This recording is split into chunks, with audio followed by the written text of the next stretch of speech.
प्रणाम सुंदर साथ जी। पिछले वीडियो में हमने श्रीरास ग्रंथ के तीसरे प्रकरण की प्रथम 10 चौपाइयों का पाठ किया। तो आज हम इस वीडियो में आगे की चौपाइयों का पाठ करेंगे। आवालो ते आविया ए सुख तना दातार, आपण माहे ते हज बैठा जोई अजवालू संभार। अखंड सुख देने वाले प्रियतम अक्षरातीत धामधनी इस संसार में आ गए हैं। वे ही हमारे हृदय में बैठे हैं। तारतम ज्ञान के इस प्रकाश में उन्हें देखकर तू स्वयं को संभाल ले। दूरमती तू कां थयो, हूँ तो पाडू बूंब अपार। आही आव्या न ओलख्या, पछे के ही पेरे मोह उपाड़। हे जीव, तू मंदमती कैसे बन गया? मैं तुझे वारंवार पुकार रहा हूँ। धामधनी यहाँ पधारे और तूने उन्हें पहचाना तक नहीं। अब तू परम धाम में उनके समक्ष अपना मस्तक कैसे उठा पाएगा? आँख उघाड़ी जो जुए, जीवली जेते लाभ अनेक।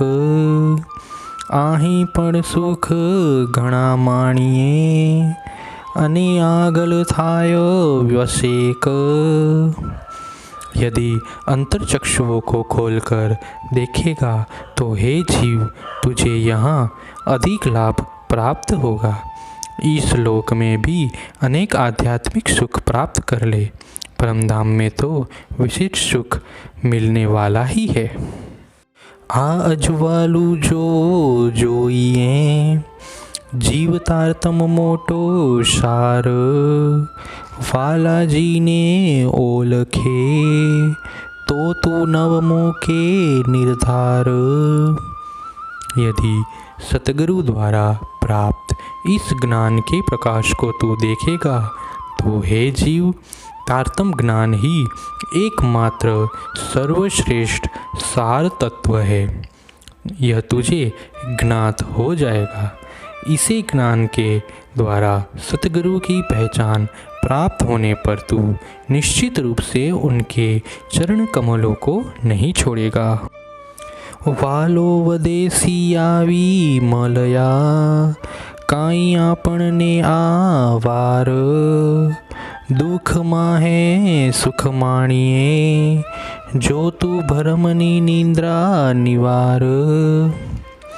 प्रियतम धनी, विदेश में आकर इस बार हम सबसे मिले हैं, इसीलिए उन्हें पहचान कर जब अज्ञान रूपी निंद्रा को हटाएगा तभी इस दुखपूर्ण संसार में भी सुख की अनुभूति होगी।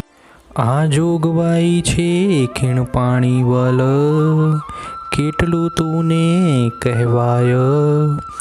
पड़ अचरज मुने एह थाय छे, जे जाण्यो धन केम जाय।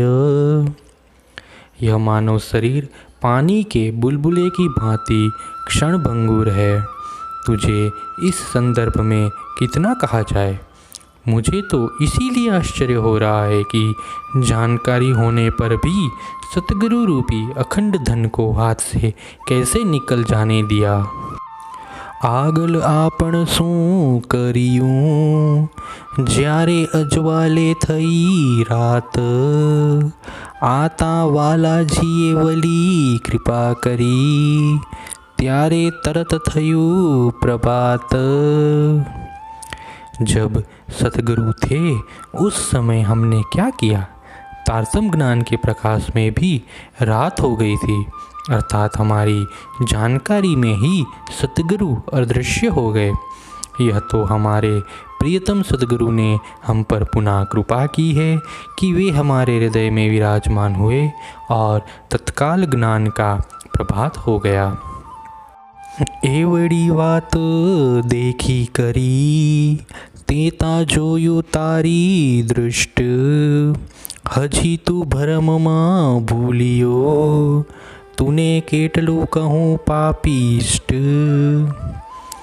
इतनी महत्वपूर्ण घटना को तूने अपनी आँखों से देखा है, समझा है, तथापि अभी तक तू अज्ञान में भटकता फिर रहा है। हे दुष्ट जीव, अब मैं तुझे कितना समझाऊं। अजवाले वालो ओलख्या ત્યારે પાછળ રહ્યું શું, જાણી બુજીને મૂઢ થયો, ભૂંડા એમ થયો કાં तू। इस ज्ञान के प्रकाश में जब हमने प्रियतम धनी को पहचान लिया तो शेष क्या बचा। तू तो जानबूझकर मूर्ख बन गया है। हे पापी जीव, तुझ में ऐसा परिवर्तन क्यों आ गया। पेरे पेरे में तूने कहूँ रे, सुन रे धनी ना वचन, अदखिण वालो ना विसरे, जो तू जुए विचारी मन। हे जीव, मैंने तुझे वारंवार अनेक प्रकार से समझाया कि धनी के वचनों को श्रवण कर। यदि तूने इस तथ्य का मन से विचार किया होता तो एक क्षण के लिए भी तू धनी को नहीं भूलता। प्रणाम जी।